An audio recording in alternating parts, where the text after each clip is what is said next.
Okay. From the mini feature, now all parents need to do is to listen. But then, in those days, way back, you just need to receive instructions. They give you the instruction, you are to obey. They don't want to know whether something is pitching you, you are troubled, your teacher scolded you anyhow or something. In short, myself and Joy were walking through Ikeja, I think on Friday. Yeah, was it Friday? Friday or Thursday. And a man was going with his son. And I think the boy saw an elderly woman who was about to come, and instead of him hitting, I'm talking about a boy about 10, between 8 and 10. And he tried to dodge so that the old woman can pass without him hitting her. But do you know, the old woman still pushed the boy. And the father was scolding the boy, not even finding out what happened. How he was holding the boy. So his concentration was, of course, he's taller. So he was just I'm holding my son. We are going somewhere. So he did not see or understand that scenario. All he knew was that the old woman, either pushed or did something to his son. And instead of him to sorry ma, and take the boy away, he still wanted to people now started saying, Oga, is that woman that you are supposed to? Parental counsel. How effective these days do we still, take ourselves back home to take counsel from our parents? Do we still, take the advice as something we need to embrace, go back home, ponder on, and see what way we can actually implement it to the situation at hand or help us out of the problem we found ourselves? Do we even remember the daughter and the son of who we are, where we're coming from? 21st century, how effective. This morning, I have none other to discuss this topic with us because, don't let me say everything. Apart from being a man of wisdom, apart from being a man who understands God's, principles and will always want to put it to use and deliver it, he has also been a man you can always go back on and just seek counsel, your own counsel, and it will help you, all right? And this morning we have Ayo Daniels is a man of the word. Doesn't like using that pastor. So even when we send it, like, oh Lori, I just ignored it. But really, we have Pastor Ayo Daniels here. We call him PAD, and he's an author, he's a teacher of the word, a family counselor, also an author of books and life coach. It's so good to have you this morning. Yeah, thank you, Olori. Thank you, Sister Joy. It's always good to be back on Family and Values. Thank you. Thank you for all that you do to help families in our larger society. I'm glad to be here this morning. Thank you. It's so good to have you. Thank you. And we pray God will continue to comfort and console your family on your loss. This morning, what does parental counsel mean in the 21st century? This generation, what does it mean? Yeah, I think it's just a concept which helps us to manage the parent-child relationship. Okay. There's so much happening in our larger society today. There's so much pressure on both the side of the parents and then the children that they are nurturing. Every parent now, they have the responsibility to make the ends meet, like we usually say, on one part. And it's that in itself is putting quite a lot of pressure on the family unit. So the time that they have for their children has greatly reduced. So this concept is just, like you said earlier on, is for us to become increasingly aware that things have changed and there is a need to have that conversation. There is a need to be aware so that the child-parent relationship can be greatly enhanced. Maybe I should just chip this in. A lot of the times, if we don't do that, then maybe the media, maybe the next person will be the one to train our children. So it's that concept that we need to become aware of the dynamic of the relationship between a parent and a child. I love how you talked about the parent and child relationship and dynamic. Can we now say that technology has changed the parent-child dynamics totally, or we are experiencing a shift because of technology? A lot of parents now, we have a digital parents. They want to first search the knowledge on this thing, on technology, then apply it to this. So can we say that technology has actually changed the parent-child dynamics? Well, no doubt we can make that conclusion, but what I usually say, for everything we have, there is always the advantage. I think technology has really helped us. It has changed the dynamic of the way we live our lives. It's quite easy now. I mean, I remember going to school. If you want to resolve mathematical issues, you use four-figure table and all that. But the dynamic is different. No. So technology has really helped us. But, like every other thing that we human beings are exposed to, there is also the other side. We can actually use technology to improve the parent-children relationship. But if we don't use it the right way, it can just go to the adverse. I mean, it's something that we all struggle with. I don't know about you. Sometimes 1 a.m. I'm still hearing my daughter from her room discussing with her friends and all that. So, I mean, it has changed.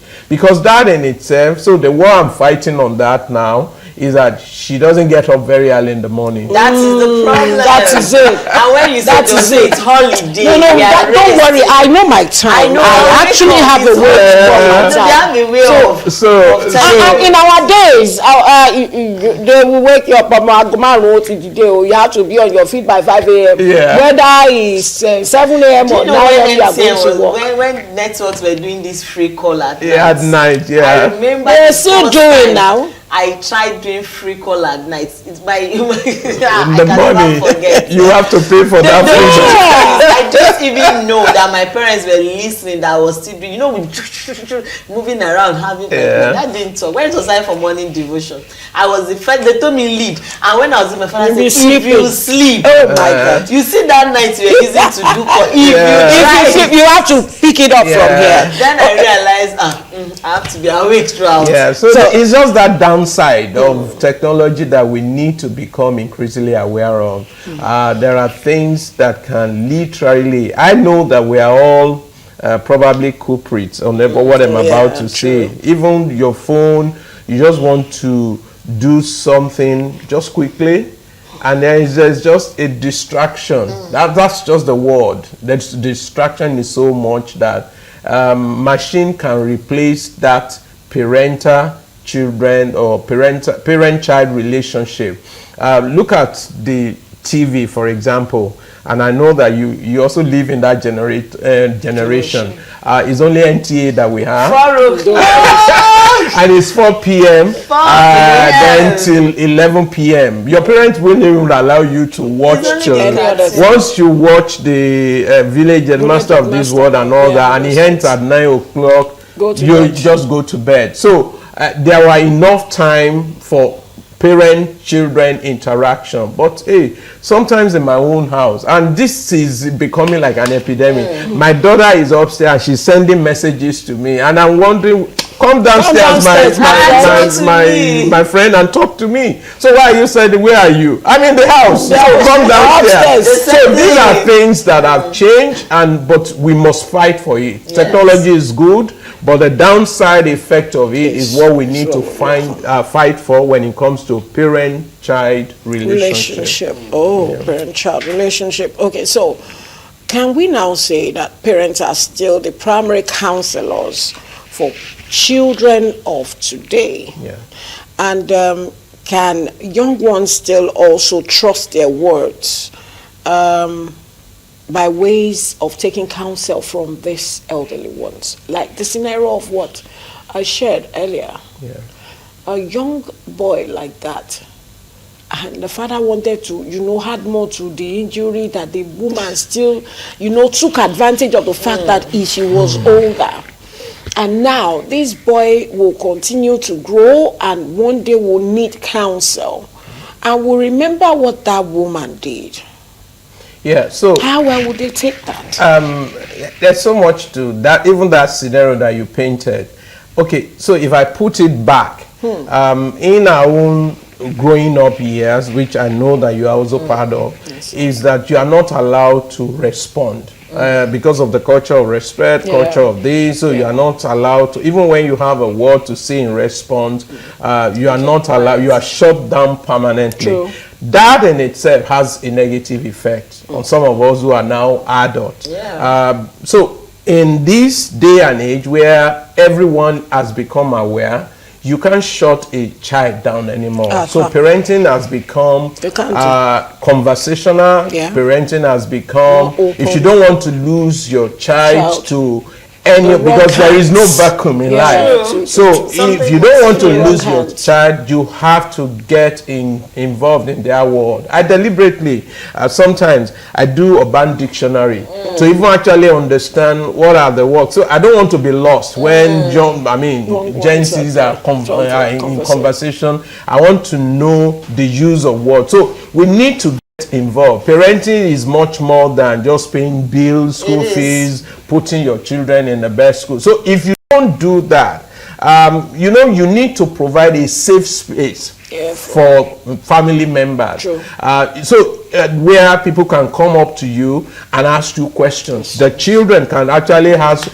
difficult questions that are being raised among their peer group. But if we don't have that environment, then it becomes very difficult. If a child doesn't feel safe, so they can't ask you, they can't come to you for any counsel. If they know that you're going to judge, you're going to put them down. There is something happened recently. If you allow me to just share this little story. So it's about a pedophile issue that I was called to intervene in.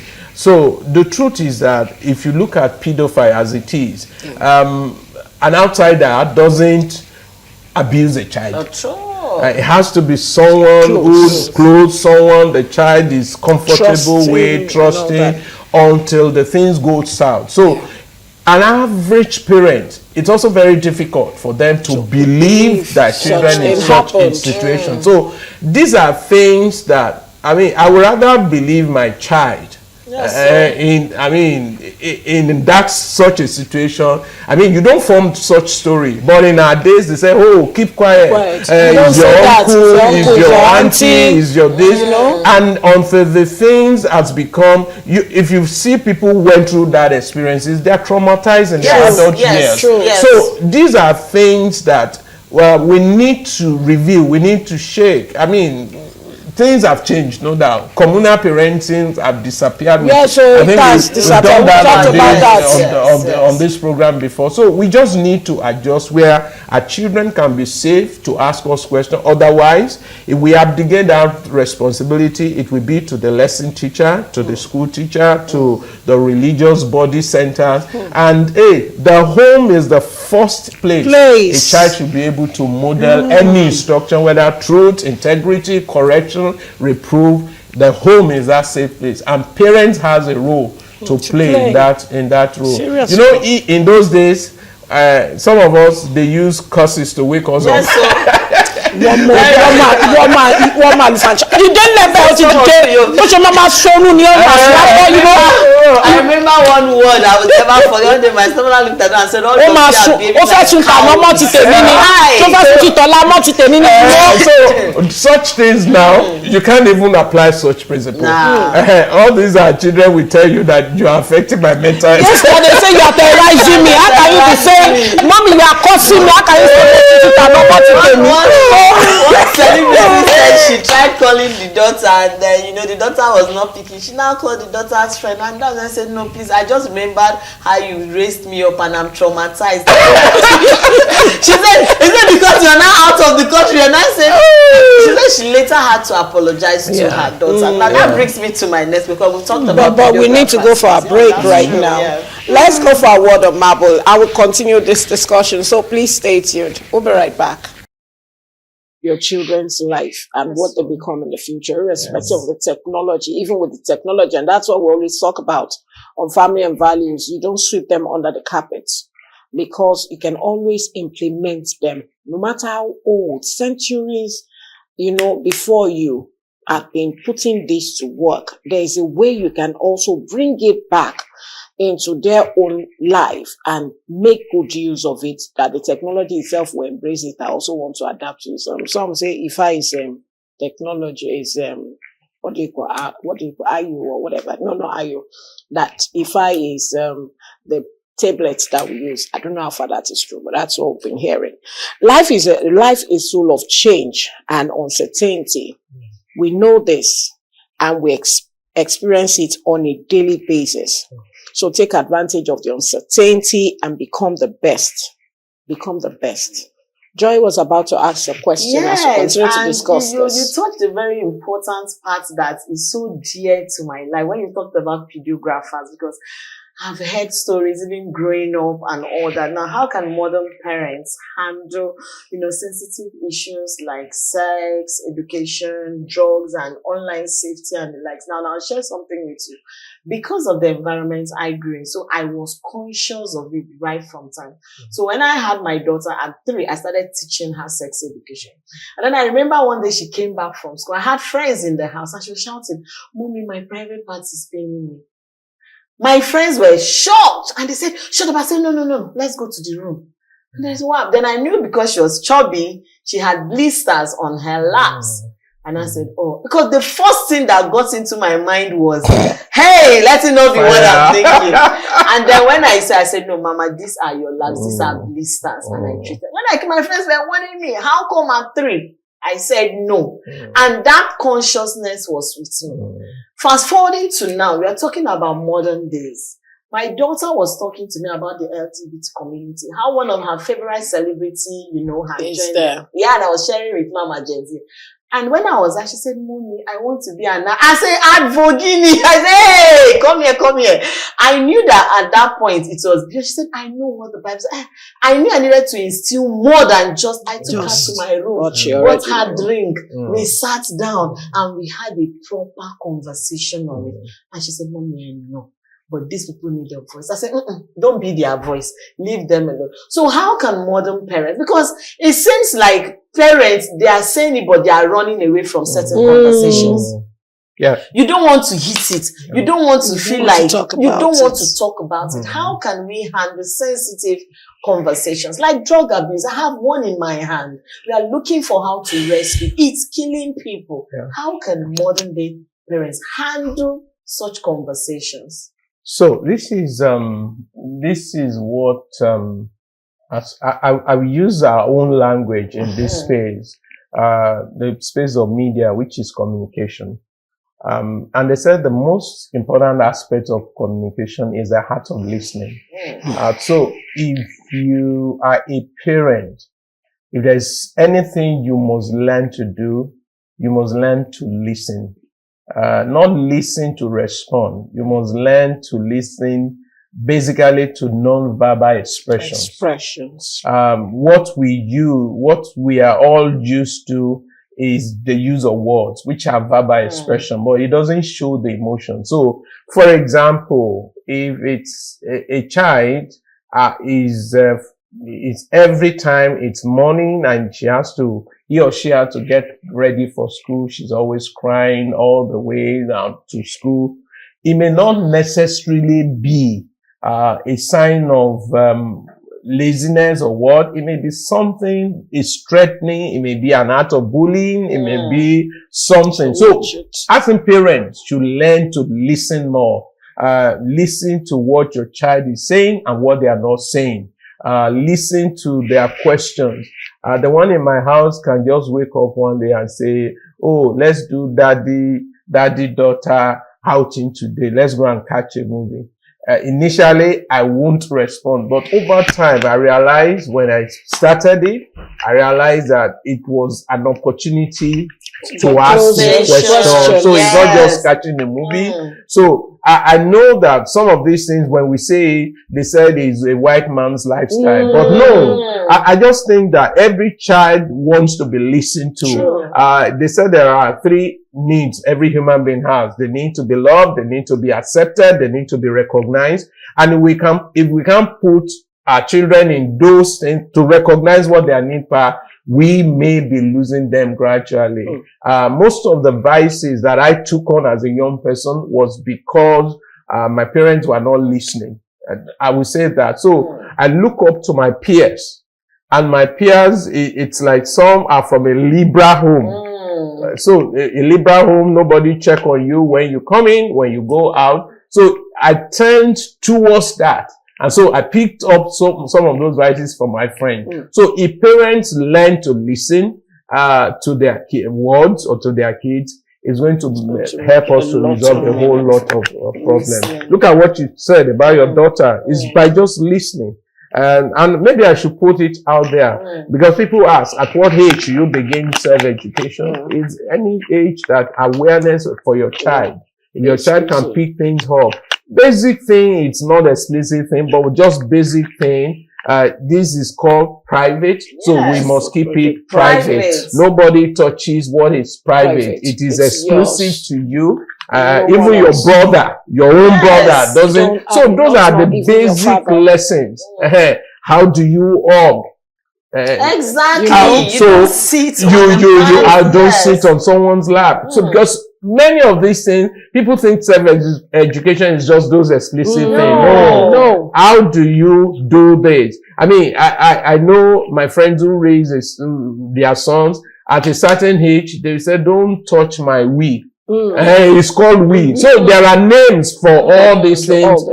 So as soon as your child is aware, have that conversation. And if you can have a good sex education conversation with your daughters or with your sons, you have opened them up to the world. There's nothing anyone will tell them in the world that will lure them into anything that is out of place. Now today we're talking about parental counsel. This is just one, part 1.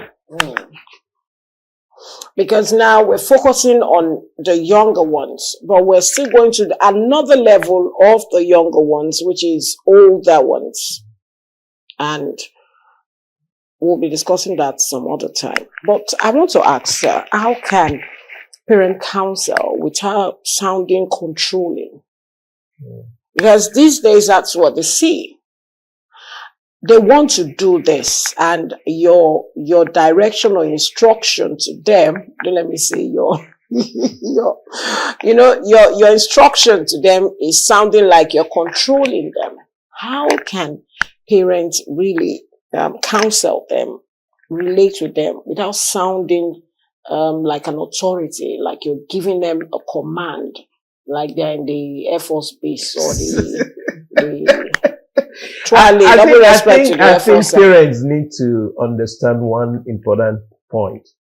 A child is still a child, no matter how old that child is. I think that consciousness will also help us. I mean, don't think, I know all the age classification. I mean, they flaunt it at our faces. Yeah, so I'm turning 18. Now I'm free. So I say things like somebody turning official teenager next year. Imagine. You're turning, but I'm still the one feeding you. So you jokingly say all those things because in their own mind, they think they are assuming independence. A child is still a child. That's the truth. So you still, when you understand that, then you know that a child needs a whole lot of hand-holding. So it's not when a child is wrong, that's when they should hear our voice only. They must have been hearing our voice at various times. So we need to do a whole lot of hand-holding where the child can trust, where the child can be saved. And then when it comes to correction, then the child can, I mean, all of us, we see them once you are correcting them, they withdraw their emotion, Yes, sure. they go to their room. But hey, it's also the way you handle all those things. It also matters. Like you and I mean, if you withdraw from my parents, your head will be slapped back. Oh my God. Oh my God. We'll be slapped back into the first section. Serious slap. Don't go there. But we can, so where that harshness comes in is the way we are trying to import that experience to treat the children of nowadays. You can be firm with your children. Yes. You can be firm and not harsh. Friendly. Yeah. Yes. And not harsh. So you can, and then there are many things we can do to help a child to see things in the light. So sometimes you say things the way you are supposed to say it, and after some time they come back and say, why did you say that? Why didn't you do this? Why did you? I mean, it's a conversation. Parents, children, conversation, and we must ensure that it is free. It's something that we open to. It's not when we caught them doing something wrong alone that they should hear our voice. Scolding them.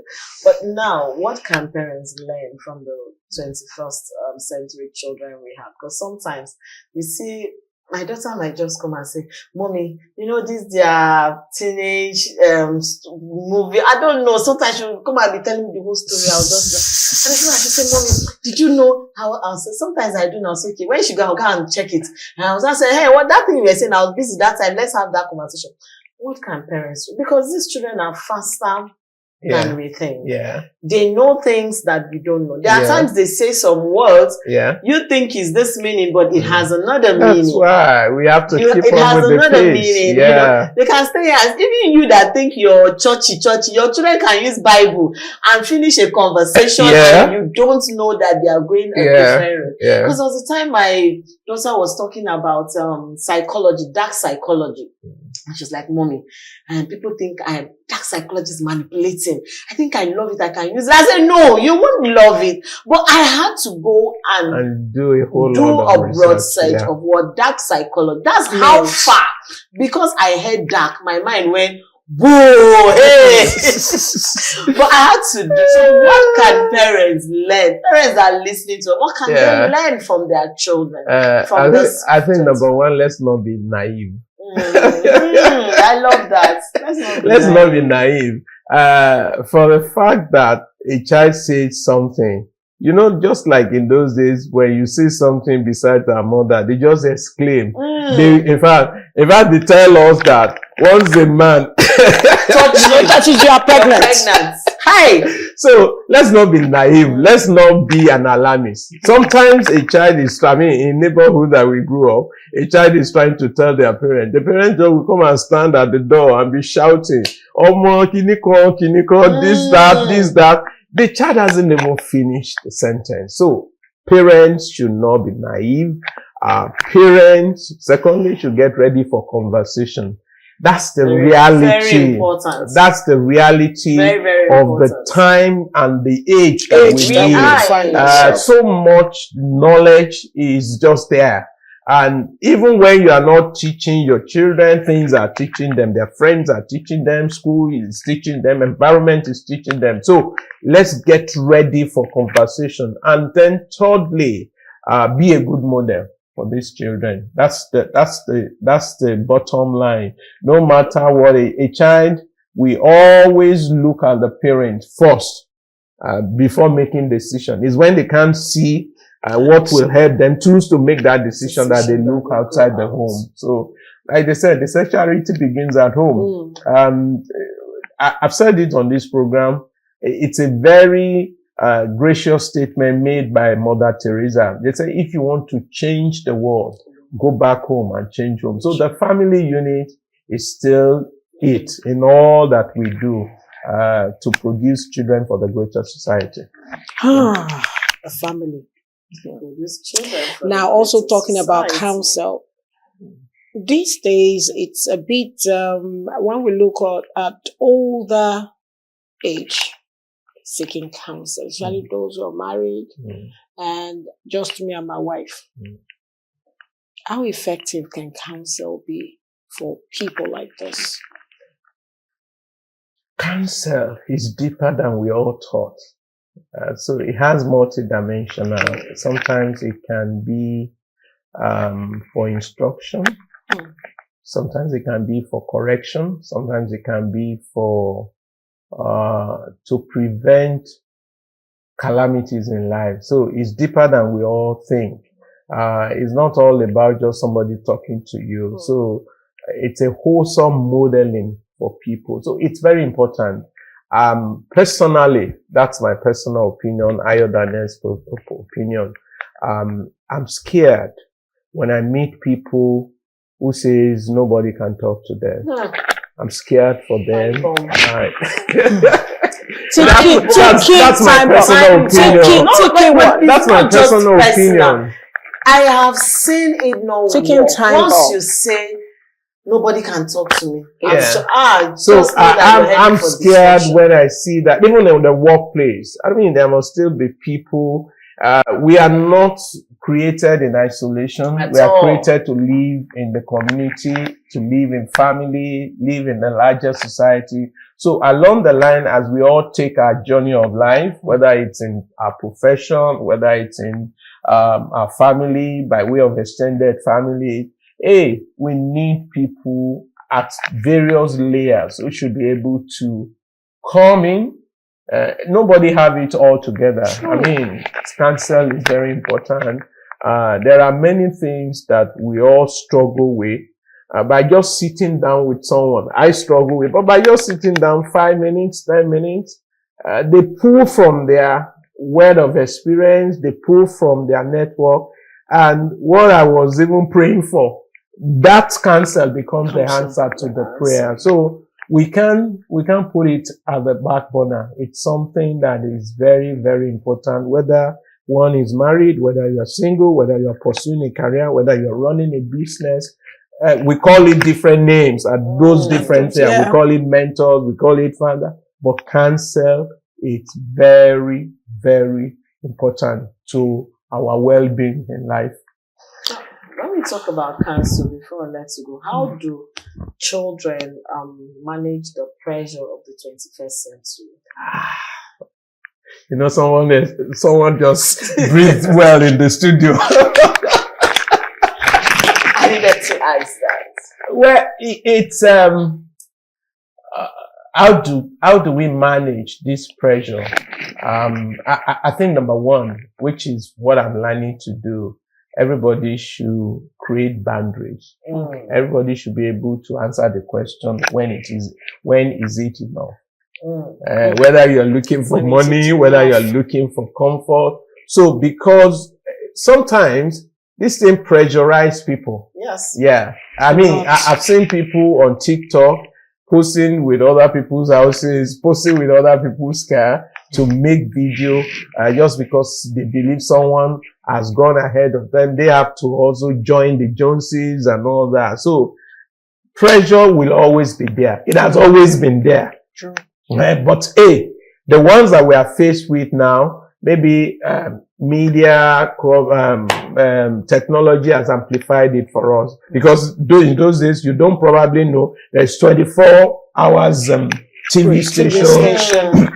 Excuse me. Many of these stations, radio, there are things, games, there are things that occupy ourselves. So we must learn to strike the boundary, number one. And then every one of us must determine what is enough for us. I mean, they will tell those who are very wealthy will tell you that, you must just come to that point where you say to yourself, is not anything I have after this is to help other people to also have a good life. So you must create that boundary. Otherwise we will. I mean, there is something on my phone that tell me I'm managing. I mean, I just know that these are things we all struggle with. I'm managing it. It will say something to me, your hours spent on your phone yesterday was 12 hours. It used to be 12, 13, but it's now reduced to 11. But hey, my phone, I even use my phone for work. So I understand it, but I'm still trying to reduce it. So because I realized that I can't live here all my life, but many people live there. 247. So you have to define for yourself what is enough, what is enough. I did something over this weekend. I traveled, I went for a program where I went for a training program. I made up my mind I wasn't going to touch my phone all through the day, and it worked. So literally, if you set your mind to say, oh, this is what I want to do, you can do it in spite of the pressure. There has always been pressure, there is still pressure, and there is still going to be pressure. Greater pressure. Yeah. Wow. I hope you've had a wonderful time with us. Finally, let's just take a 60-second word of advice to our viewers out there. Parents, most especially. Come closer. Let's pay attention to our children. They are the future. You said something earlier on about them. They're just the future. In another 5, 10, 20 years, I'm sure that they are the ones who will be ruling and reigning. What we do as investment into their lives now will become the result that we will get. Joy. What you do into their life will become as a result of what we get. You've heard it all today's conversation. Whatever you're doing, if you've not taken anything, I guess say don't be naive. Don't be naive. That's very important. And learn to have a conversation with your children.